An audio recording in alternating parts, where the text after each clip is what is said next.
the surveyor because this is something that is very technical.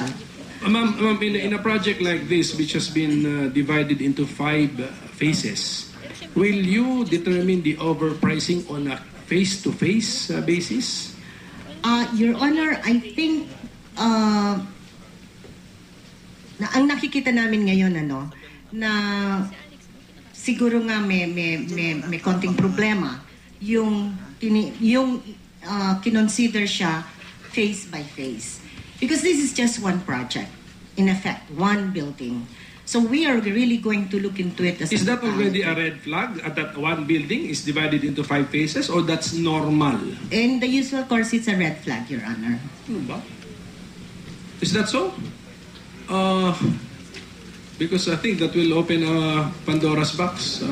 Because I think there are many projects which have been implemented by phases.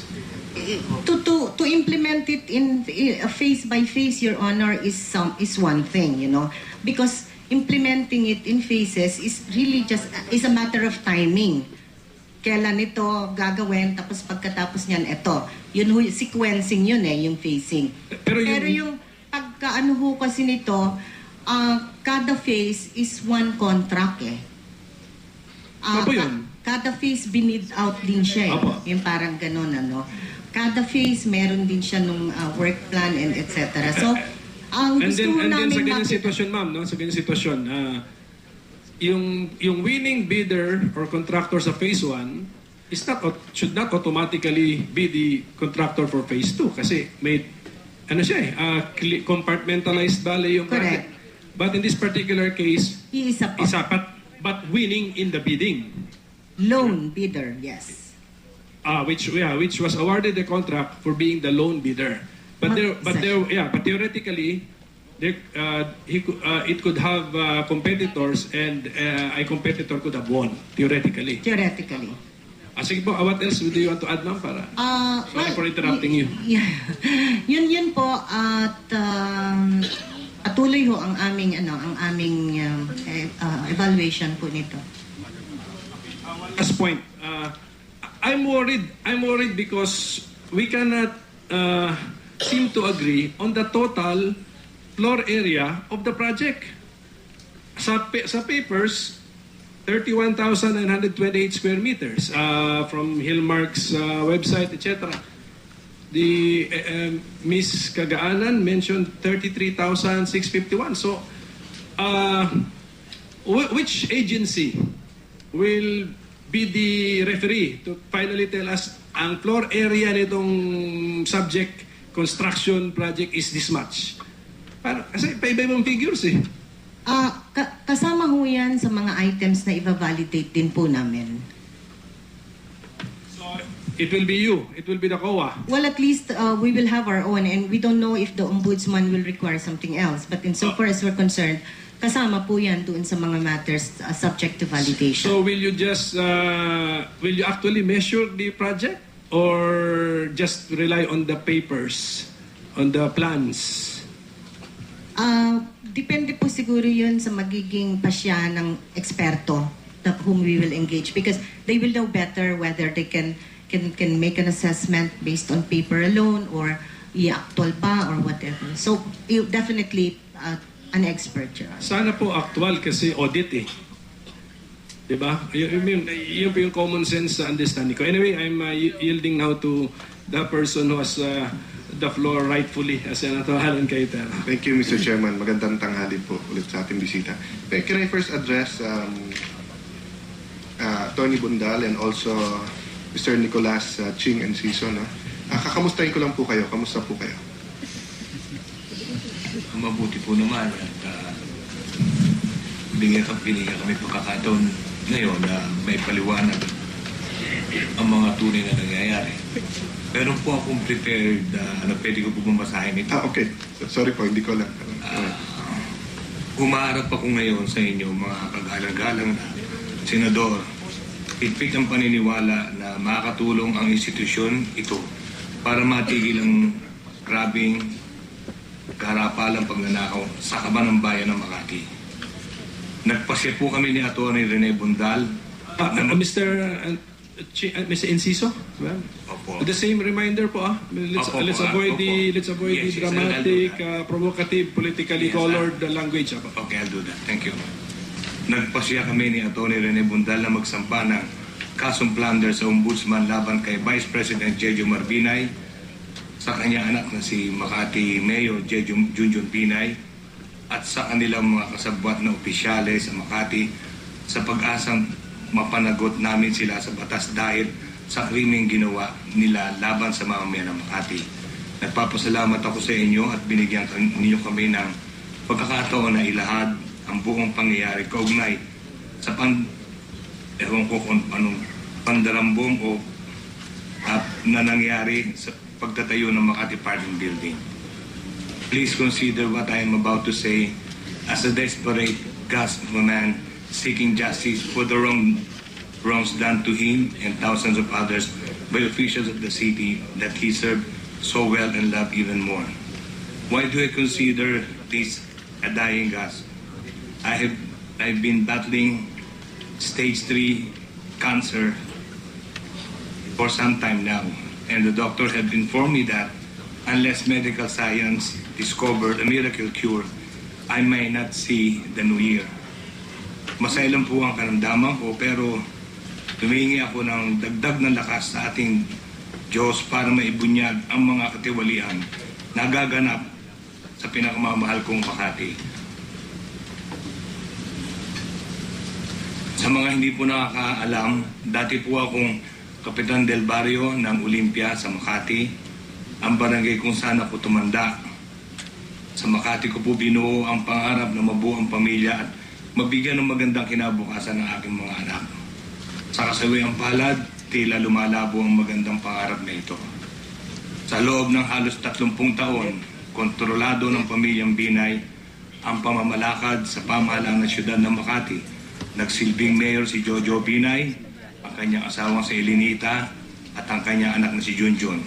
Kongresista naman namin ngayon ang isa pa niyang anak na si Abigail. Kamakailan lamang, nahalan naman na senador ang kanyang anak na si Nancy. The Binays have complete control of Makati for almost 3 decades and have created a family organization. This resulted to a local government unit with no check and balance. Dahil sa mahigpit na kontrol nila sa pamamalakad ng pamahalaan, nagagawa nila kahit ang mga illegal na bagay na walang question. Isa lamang ang Makati Parking Building sa mali ang proyekto na kinasangkutan ng mga Binay. Nagawang pagtakpan ng mga Binay ang mga anomalyang ito sa pamamagitan ng pagbibigay ng mumo sa mahihirap na mamamayan ng Makati tulad ng libreng birthday cake, kabaong, libreng pasini para sa matatanda. Ang mga abuloy na ito ay napapabalita, hindi ang bilyong-bilyong pondong ninanakaw sa kaban ng yaman ng Makati. Umaasa kami na magiging instrumento sa ang Senado para maihayag ang katotohanan sa lahat ng anomalya na nangyayari sa Makati at mapanagot sa batas ang lahat ng responsable rito. While Atty. Bundal and I had filed formal complaint for plunder with the Office of the Ombudsman over the horrendously overpriced Makati Parking Building, I am appealing to the honorable members of this committee to speed up its investigation in aid of legislation so that such practices of the BNS will not happen ever again.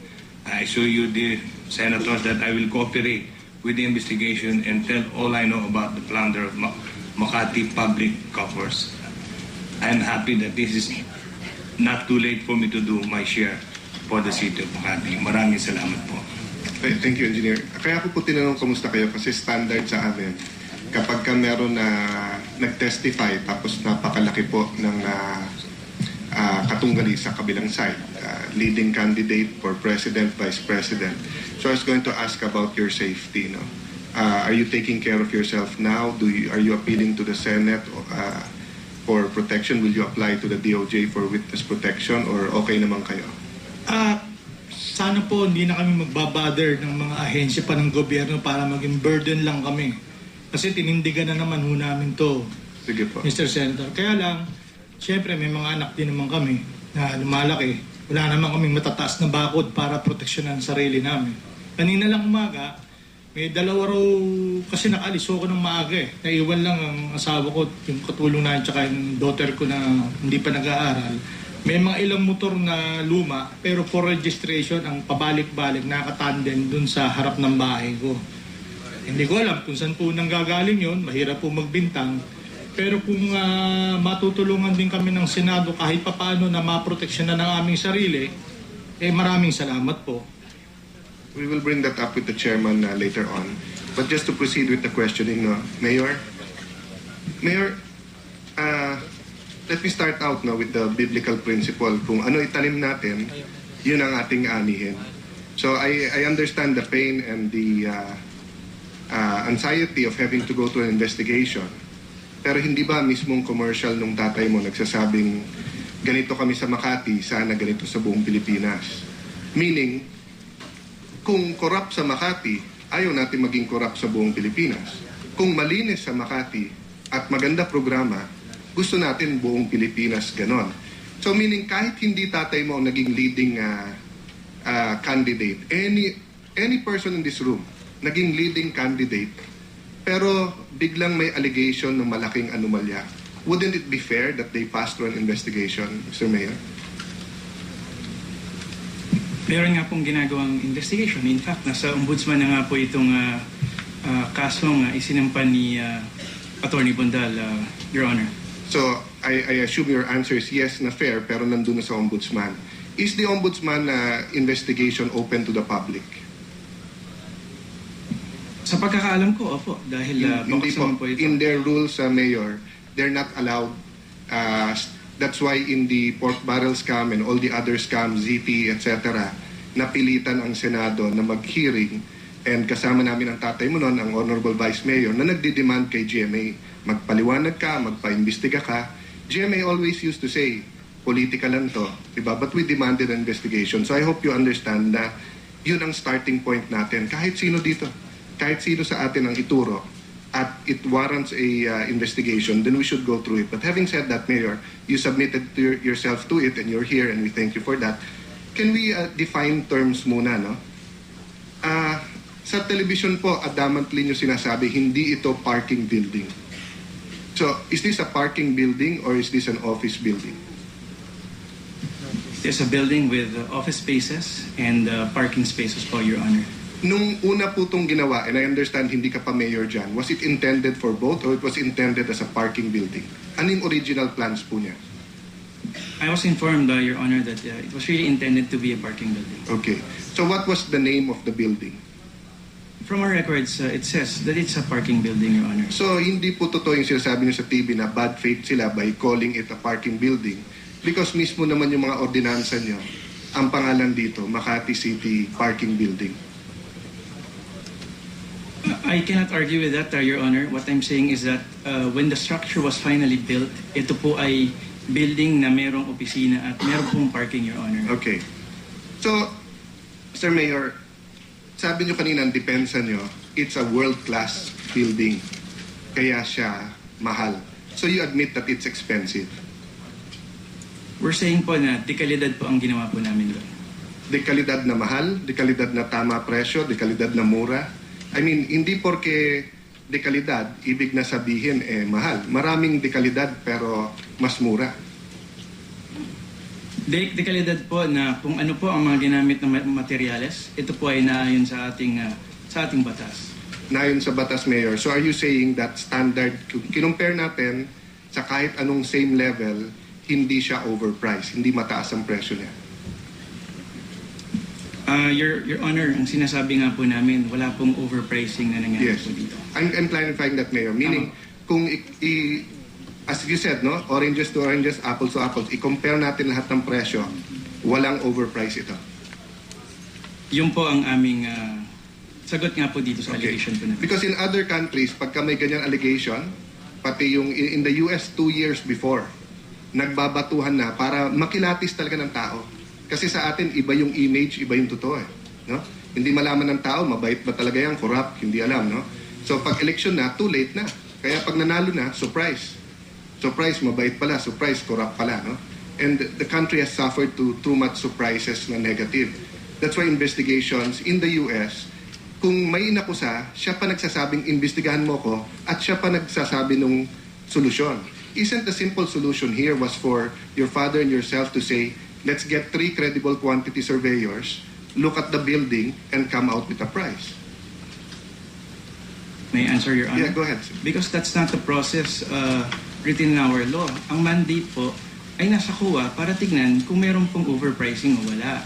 Ito po yung proseso at may kita naman po rin natin sa jurisprudence na ang mandate nga po ay nasa COA at hindi po sa mga iba't ibang mga sinasabi niyong mga private groups po. Pero do you realize, Mayor, that all of them na naging corrupt in the past ay nagtago sa likod ng COA at proseso? And all of them na innocent at open found more credible ways of exposing the truth. Meaning in the States, nung sinabi kay Clinton na yung Whitewater may scandal, he said, get the pinaka-tough na prosecutor, get the SGV equivalent accountant, sila. Pero hindi yun ang proseso doon. Ang proseso nila, meron din silang form ng COA, may independent investigator sila. No?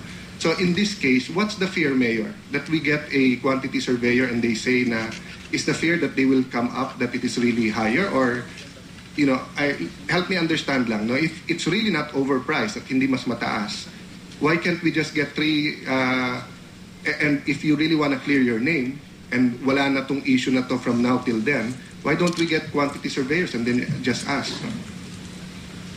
Your Honor, yung po yata ang gagawin din po ng committee na titignan nga po with independent group. Ang sinasabi ko lang po, Your Honor, is that kami ho ay nasasaklaw doon sa proseso na nababanggit po ng batas. At ang mandato, gaya po ng nabanggit ko kanina, ay naiatas po sa COA para tignan kung mayroong pagmamalabis doon po sa, halimbawa, nangyari po doon sa building na itinayo po namin. Opo, pero wala po sa batas na hindi nyo pwedeng gawin yon. Ibig ko sabihin po, nung panahon po na magkasama kami ng tatay mo dun sa kalye, ni Vice President, we were demanding the same thing kay GMA. Magpaliwanag ka, humarap ka, kumuha ka ng independent na titingin yan, ZTE, kumuha tayo ng IT experts. Pero nung siya na nandun, ang sagot na lang parate, politika lang to, tinitira lang ako ng mga kasama ko, politika lang yan. Rather than, so, it will give us a glimpse of the future. You mean in the future, if your father is president and we ask for an investigation, he's gonna say, politika lang yan, hindi pwede yan, and ang batas ko wala. Rather than say, oh, bring it on, bring the independent surveyors, bring the independent accountants, etc. And kasi malinis naman ito, no? So, I'm just trying to make a case, and I've been consistent, Mayor June. Sino man ang kaharap ko, even sa akin, no? You argue about some of my daming binabato sa akin. Bring on independent people. Ako pa magbabayad to see kung may overprice o wala, because I'm not guilty, no? But to move on, no? You said world class ang building na to, no? Can you let's define it, no? What do you mean by world class? Kasi makikita po natin na ito pong tinayong Gusali Honorable Senator ay hindi po comparable doon sa mga lagi na lang na ginagawang structure. And if you were to base it by comparing to another structure being done in the country, makikita po natin na hindi po nakakahiya ang presentation nitong building po na ito. And therefore, our impression there is that we would like the people to see that Makati is building a structure na dekalidad po, Your Honor. Yes, but when you say world class, may standard yan eh. Iba yung maganda sa world class. For example, world class ba yung for 13 floors, dalawa lang elevator, sira pa yung isa?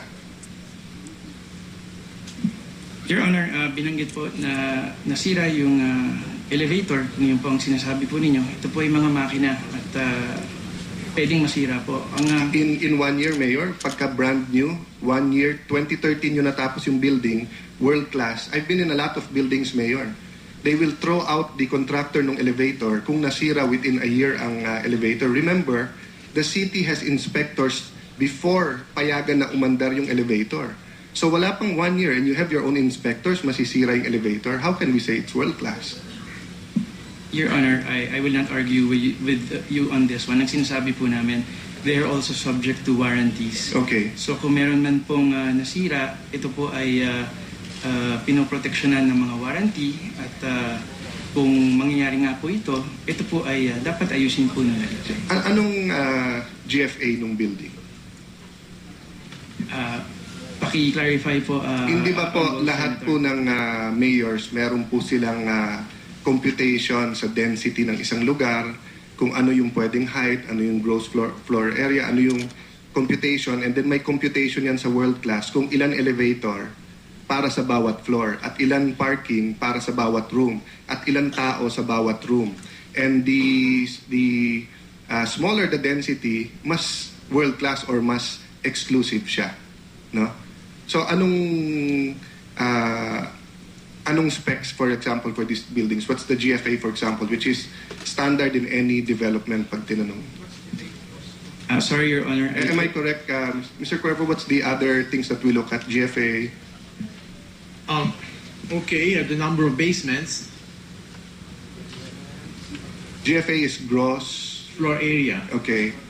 Then how else do you measure the density? Okay, gross floor area is measured from the outer surface of the building. No, a geodetic engineer could use the equipment. No, And usually when you build a building, that's standard, di ba? well, it has to follow the building plans. Yes. Yes. But you cannot make the plans. The guy making the plans, the architect, will always ask that question. If I buy a lot anywhere, tatanungin ko ano bang allowable dyan. Well, usually It's in the zoning. it's di to ba? maximize the use of the land. No? And what is allowed, right, Mr. Cuervo? Because there are places that limited yung allowed na floor area. I never got to see the property, the title, to be able to say, let's say, what's the floor area ratio. No? Okay. of No, the but this is my point. property. Will you say something is world class kung 1 square meter yung bawat opisina? Or kung it takes people 30 minutes to ride the elevator dahil kulang yung elevator? Okay, I cannot say what classification the building is. Well, let's not use word class. I think what they use here is luxury. No? What they use here is prestige offices or high rise, no, or average standard offices. Meaning, Mr. Cuervo, I'm just pointing out that when we say world class, we cannot. It's not a nebulous. Hindi to isang hindi maintindihan na description. Because ang bawat gasto sa isang building may counterpart yun sa construction industry. So if we're going to say it's going to be a prestige building or standard, they will estimate to you the cost for that building. So that's what I'm driving at, Mayor, no? So when you say world class, paano naging world class yung building na yun? Does it have 24-hour generators in the building? Your Honor, from my recollection right now, hindi ko po maalala kung meron generator. Okay, kasi yun ang mahirap, Mayor. It's easy to tell the public world class, pero hindi natin ma-describe kung bakit siya world class, no? Ano ang ratio ng parking niya to office buildings? We'll get the information, Your Honor. So you don't know, I Mayor? don't have the information, Your Honor. Okay, but Mayor, kanina tinanong ka ni Senator Trillanes, magkano yung ginastos sa pundasyon? Dahil ang ginagawa niyong rason at yung technical people dyan sa COA is that yun ang mahal. Sabi niyo po, hindi niyo alam. Tama po ba? Hindi ko alam yung eksaktong cost. Okay, Tama po. so how do you know kung may overprice o wala kung hindi niyo naman alam yung mga tinanong ko sa inyo?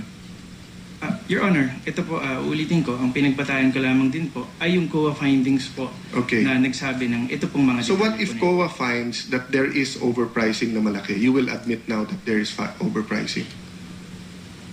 Your Honor, kami po ay magpapaliwanag kung yung po ang sasabihin kasi sa paniniwala po ng city government, wala po talagang overpricing na nangyari. Ng city government, Mayor, iba sa'yo. You represent the city government. Pero hindi ikaw nagbid nito eh. Ang nagbid nito yung PBAC. Is there a possibility na binid nila na overpriced na niloko kanila?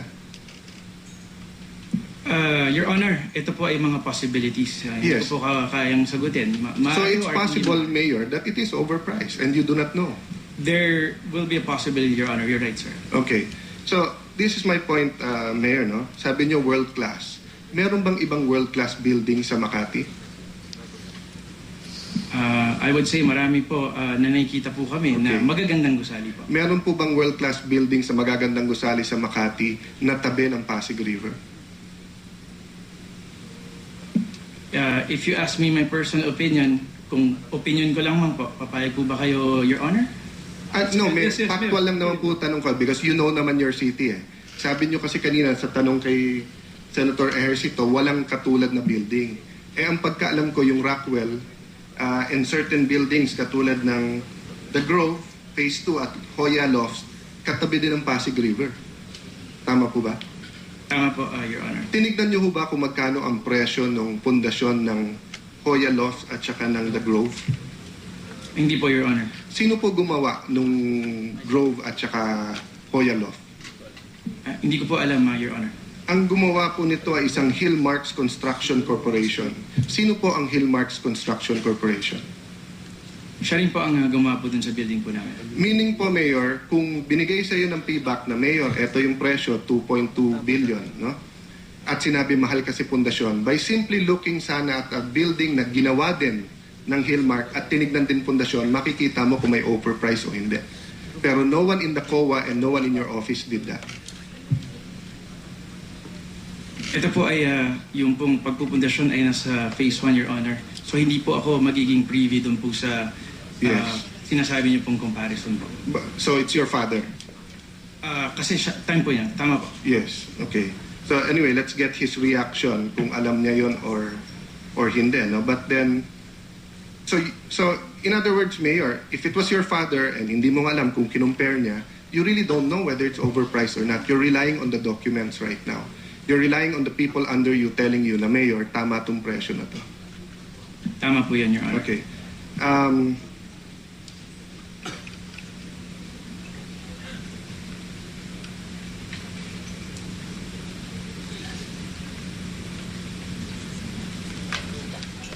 Mayor, yung process... Huwag pa rin pong bibitiw, magpapatuloy ang mga mainit na balita sa pagbabalik ng Balitang Hali.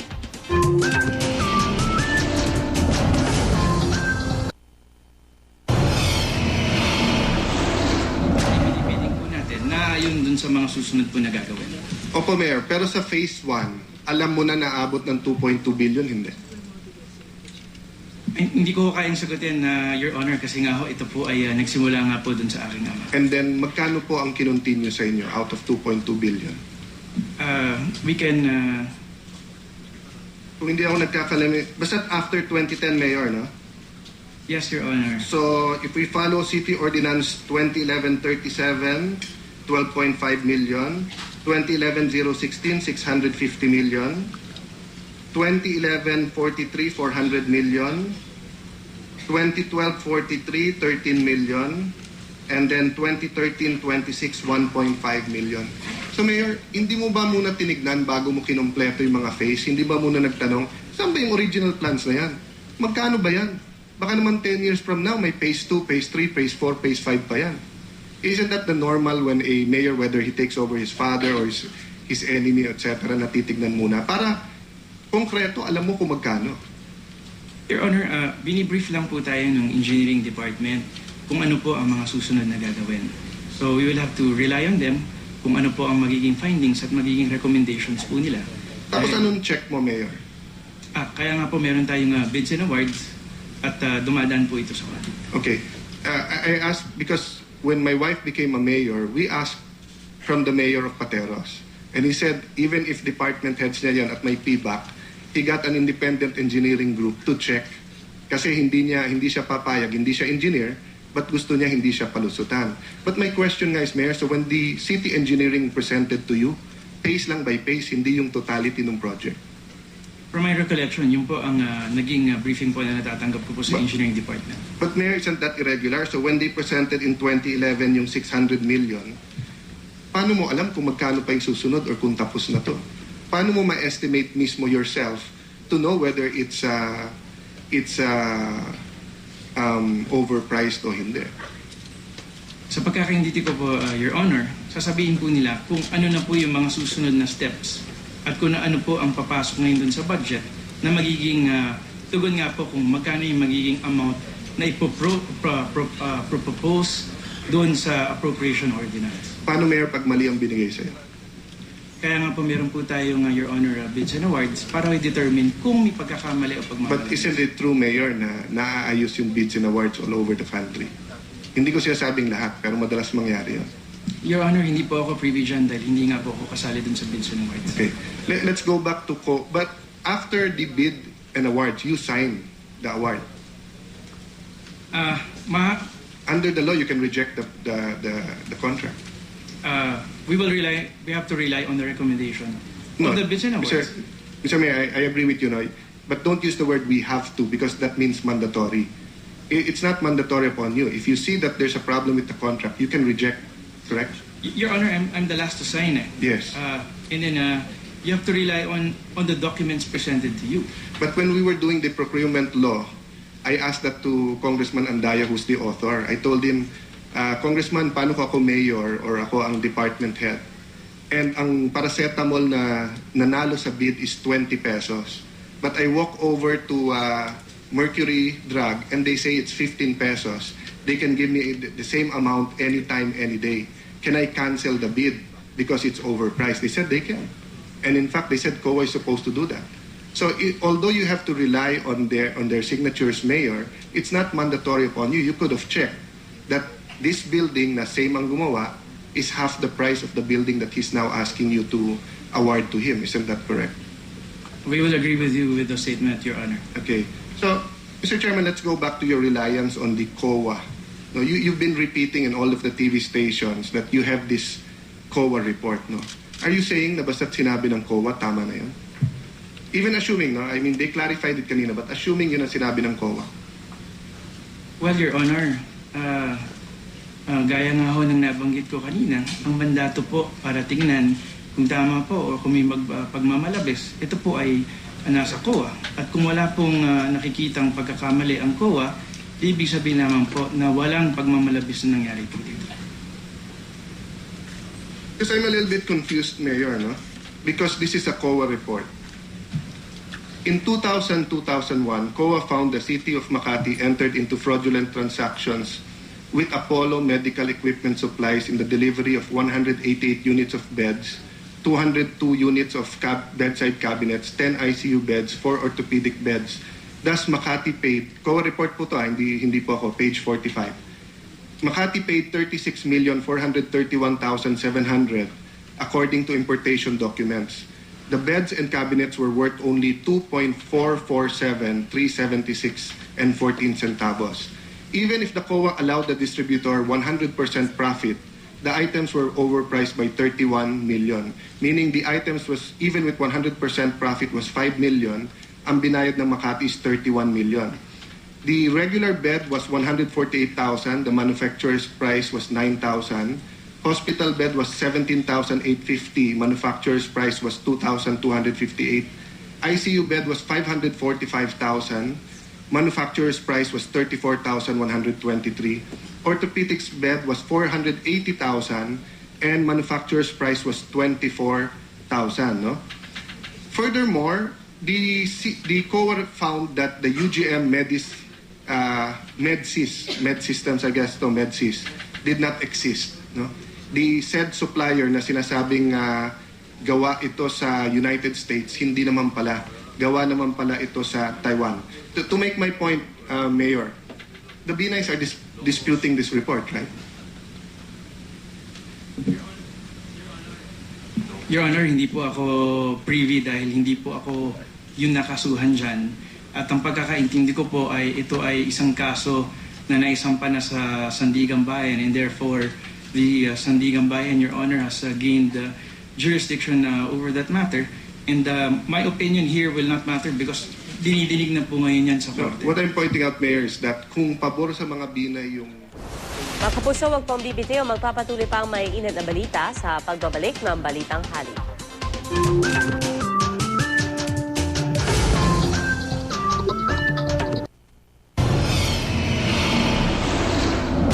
Tinitingnan nyo lang ba kung may overprice o wala? Tungkol saan, Your Honor, please? Yung, halimbawa, dito sa building or sa kahit anong programa sa Makati. Have you read the Constitution of the Republic of the Philippines? Yes, Your Honor. Have you read the powers of COA?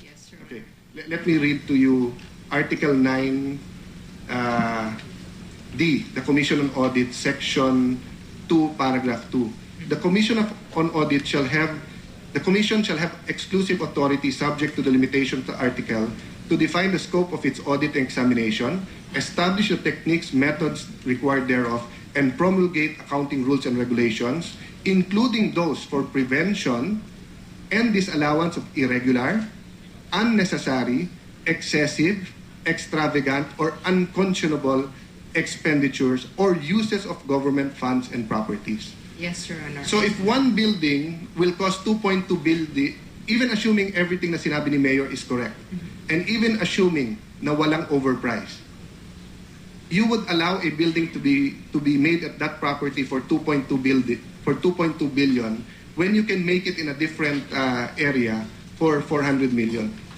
Your Honor, as I have... Ma'am, before you answer... This is a hypothetical question, ma'am, under your powers. Before you answer, my attention was called to COA Circular Number 2012-003, Yes. embodying basically the same words as found in the Constitution.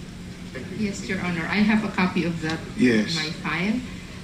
So you found nothing wrong with this building? Your Honor, I want to repeat what I have said earlier, that my participation in this project was only on the last leg, which is Phase 5. And there is a delineation of duties and responsibilities of the Commission on Audit. I am only charged with the auditorial and the legal review. And because I am technically incompetent, Anyway, my ma'am, job since that's is the to work same, with the since Yes. that's the same, that's on record. I just like to state right now we have a problem. Because if all COAs around the country is gonna say that kahit na 70,000 per square at 20, kasi I just took over, I just ganito, etc., may problema tayo. I'm not saying kayo problema. You might have just followed the manual. The chairman told us several times in the commission appointments, they're updating it, they're looking at it and everything. No, but I can tell you now my problema. One quick question before I go back to the mayor, to the technical.